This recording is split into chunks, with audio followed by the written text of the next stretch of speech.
안녕하세요. 관람객 여러분께 제조업용 로봇에 대해 간략히 소개하는 시간을 갖도록 하겠습니다.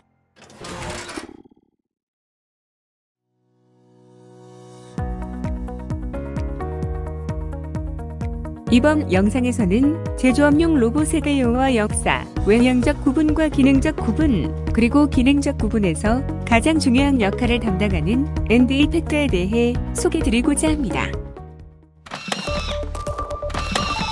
이번 순서에서는 제조업용 로봇의 개요와 현황을 알아보도록 하겠습니다. 제조업용 로봇은 우리나라를 기준으로 전체 로봇 산업에서 51.6%를 차지하고 있는 주요 산업 중 하나입니다. 여러분들이 사용하시는 스마트 디바이스, 노트북, 전자제품, 자동차 등 주요 공산품들은 이미 제조업용 로봇을 사용한 자동화 생산 방식을 통해 제조되고 있습니다. 물론 전 세계적으로도 가장 중요한 로봇 산업에 해당되고 있습니다.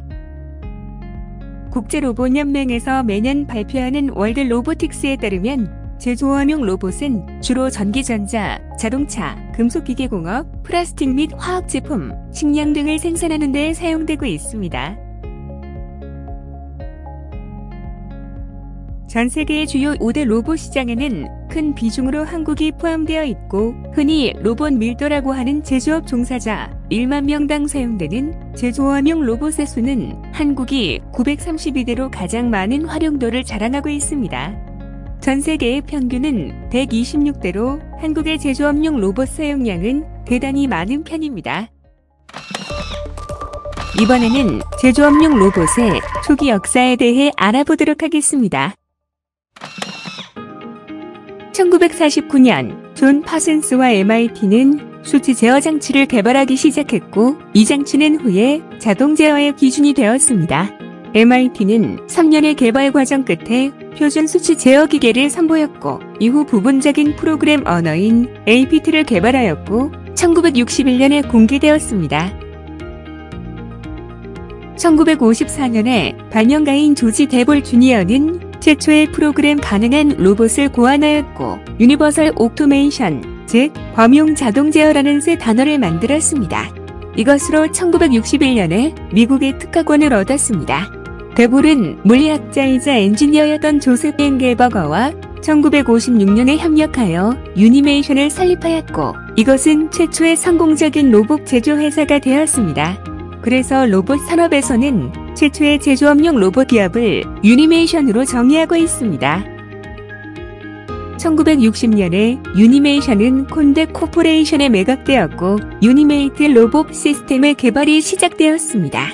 1961년에 포드 자동차는 주물기계를 보조하기 위해 유니메이트 로봇을 사용하였습니다. 1962년에 제너럴 모터스는 생산 라인에 최초의 제조업용 로봇을 설치하였습니다. 선택된 로봇은 역시 유니메이트였습니다. 이후 제조업용 로봇은 일본과 독일로도 전파되었습니다. 사실 미국은 경제대공황과 2차 대전을 거친 후였기 때문에 로봇의 등장으로 다시 실업자가 될 것을 걱정하는 노동자들의 파업과 반대로 더 발달되는 데에는 한계가 있었습니다. 반대로 일본은 그동안 종신고용이 바탕이 된 기업 구조를 가지고 있었으며, 로봇이 도입되어 기업은 매출이 더 늘어날 수 있고, 고용된 직원들은 고용이 안정되는 형태가 되어 회사도 노동자도 반기는 정서였기 때문에 더욱 발달할 수 있었습니다. 유럽의 경우는 유럽 전체가 마찬가지이지만 오랜 전쟁으로 부족한 노동력을 독일에 발달된 기계공업에 접목시켜 제조업용 로봇이 발달할 수 있는 기반이 되었습니다. 우리는 종종 제조업용 로봇을 산업용 로봇이라고 이야기하기도 하는데, 이것은 일본에서 사용하는 용어로 영어권에서는 인더스트리얼 로봇이라고 하기 때문에 그대로 직역된 단어로 보입니다. 한국에는 1980년도 중반에 일본과 미국의 기술이 도입되면서 발전하기 시작했습니다. 처음에는 해외에서 도입한 로봇만 사용되었지만 조금씩 제어 기술이 발달하면서 이제는 국산의 제조업용 로봇도 출시되고 기술도 충분히 발달해서 시장의 한 축을 차지하고 있습니다. 아직 특정 분야에는 해외의 로봇이 사용되고 있지만 우리 모두 열심히 로봇을 공부하여 한국은 물론 해외에서도 한국의 로봇이 더욱 많이 사용될 수 있도록 노력해야 합니다. 이번에는 제조업용 로봇의 외형상의 구조에 따른 분류에 대해 알아보겠습니다.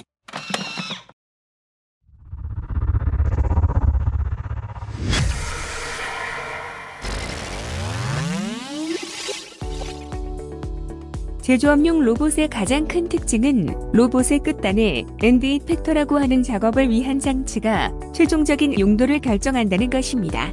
외형상의 구조가 조금 다르더라도 엔드 이펙터가 동일하면 같은 기능을 수행하는 경우도 있습니다.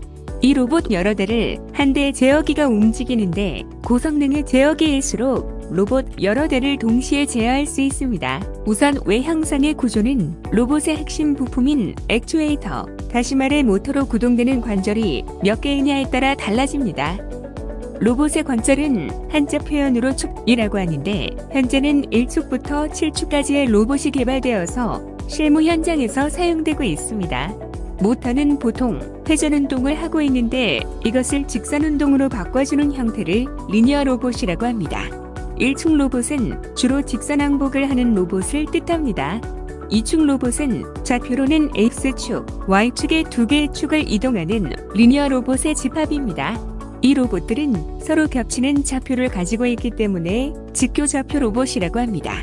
여기서 수직 방향의 Z축을 추가하면 X, Y, Z축을 가지는 3축 직교 좌표 로봇이 됩니다.